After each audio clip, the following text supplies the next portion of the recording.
As stated on its website, CARECEN's mission is to, quote, foster the comprehensive development of the Latino population by providing direct services like promoting grassroots empowerment, civic engagement, and human rights advocacy.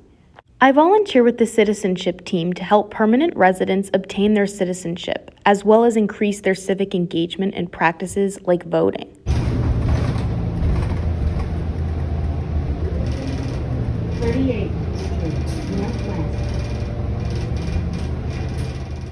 On my way to CARECEN, I pass through many different neighborhoods. This gives me a better idea of what other parts of Northwest DC are like. Once I've passed UDC, I move through Adams Morgan until I reach the bridge, which is hanging over Klingel Street. Once I'm there, I then cross into Mount Pleasant. And once there, I get off the bus at Irving Street, which is a few blocks away from CARECEN. I then walk the remaining distance to get there. As I'm walking the few blocks to get to CARECEN, I've always noticed that there is a Martha's Table a few doors down from CARECEN. It's interesting to see how there are so many community aid organizations in the area. So I have arrived at CARECEN in Columbia Heights, and I'm about to go inside to see what I'm going to do today. So I usually enter by going into this side alley toward this building that we call La Escuelita. Tuesday, Wednesday, and Saturdays, they have citizenship classes for students. So I'm gonna go inside now. I usually work on the second floor. If I'm not working with like the students, then I'm doing a lot of paperwork. So here we are. So this is like the office, like a salon for classes on Saturdays. So some students come, but because we have already finished like the academic semester for the citizenship class students, now it's just kind of a working space. The activity that you see me doing here is making client follow-up calls, which means I basically have to call clients who have passed their citizenship exam, yay, and call them and ask them questions about their employment, their lives, their travel plans, basically to obtain data about what they're up to now that they're US citizens. We then upload all of this data into a system called Salesforce, which is where we keep client files and all the client information that we find. Calls are important because this is how we keep track of the outcomes for students who are now US citizens. Another very important part of my work at CARECEN is teaching Saturday citizenship courses, in which I teach basic US history and government structure to Spanish-speaking permanent residents. The US citizenship test is made up of 100 questions about US history and civics. During Saturday classes, my major role is to help students learn the answers to these questions by giving them a major overview of the key events that shaped the country. Once my students feel ready, they will submit their documents to USCIS and get their official interview date. So I want to show everyone what a translated civics presentation looks like in Spanish. This is an assignment that I typically have weekly to translate the week's content presentations for the Spanish-speaking class. As you can see, the language has to be very specific and very correctly translated as according to USCIS language as well. So this is an example of a civics question that my students might be asked. Name 3 of the original 13 colonies, and that they would have to name any of these 3 here on the list. Another example of a question, content question. And as you can see, it kind of helps keep us on track and moving toward allowing the students to understand that each unit has a theme, usually a historical theme. Sheet of paper, you're seeing basically the 3 components of the official interview that my students will have with the United States Customs and Immigration Services. First, they will be asked questions about their life story, which is known as the N400 review. The N400 is just another word for the official citizenship application. Next is the civics test, which is often the most intimidating part.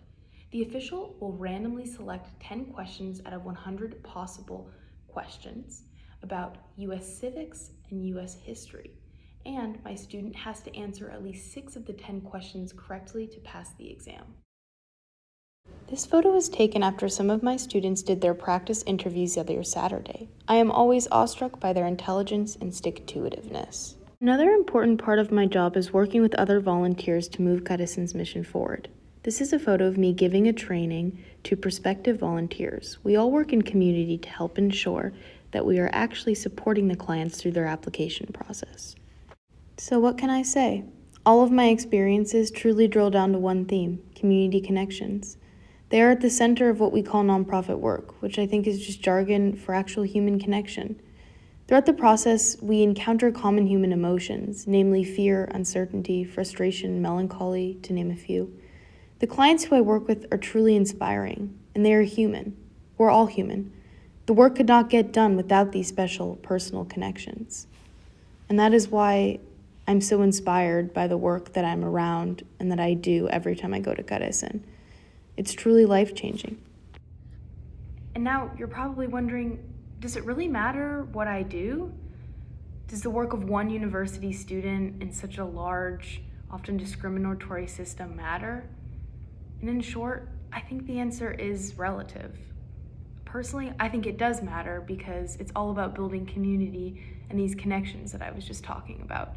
These connections are really important because they allow us to find this joy in the small things, even when we tend to get bogged down by all of the negative things happening in our lives. We can always return to the safety and the comfort of these connections to keep going. And ultimately, I think that's what motivates nonprofit leaders and stakeholders to keep doing what they're doing, is really this notion that there is hope, there is value in what they're doing, and that day by day they are making a difference, whether that's validating someone's lived experience or even learning something new, learning a new skill, learning about a new culture. I know that I've gained so much value from observing and listening. And I'm very inspired by the work, the grassroots level work that goes on at CARECEN. And I think that ultimately CARECEN, the kind of community that CARECEN encourages, is a great model for other nonprofits, especially those that are starting out on a small level. Some very valuable lessons I've learned while volunteering here at CARECEN is that the power of community is so underrated. People, when they come together to learn about something, whether it's like about the US government and how they can be more active participants in their communities or how they can earn citizenship, it's something that's so powerful. At the grassroots level, communities can come together and really change outcomes for people who historically have been kept on the margins of society. My name is Callista. I'm a first-year student at AU. I'm majoring in international studies, and this semester I've been volunteering at CARECEN, which is the Central American Resource Center in Columbia Heights.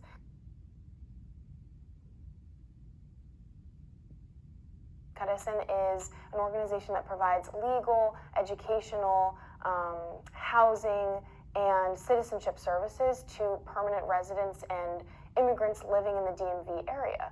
And at CARECEN, I've had the pleasure of working with permanent residents. I teach the civics courses on Saturday in Spanish, as well as help my supervisor with filling out screenings, evaluations, and filing paperwork for these citizenship cases.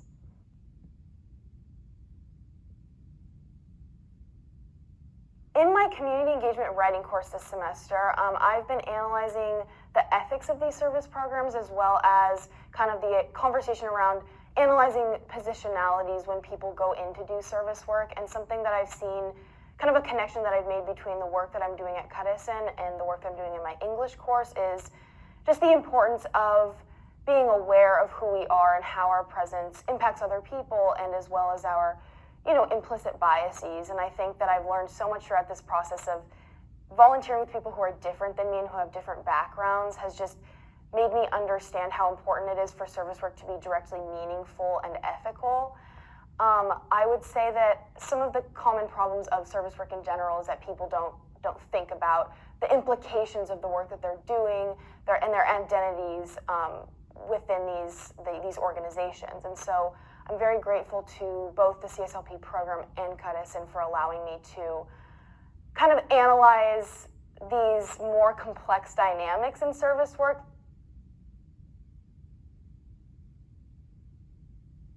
I've really been able to look at service work from a critical lens instead of just for the sake of doing volunteering. and that's something that is so important and has really moved me forward in both my academic and career goals. And I recently obtained a temp position at CARECEN, so I'm now helping my supervisor with more of the citizenship cases. So it's also helped me kind of transition into working more directly with the citizenship team.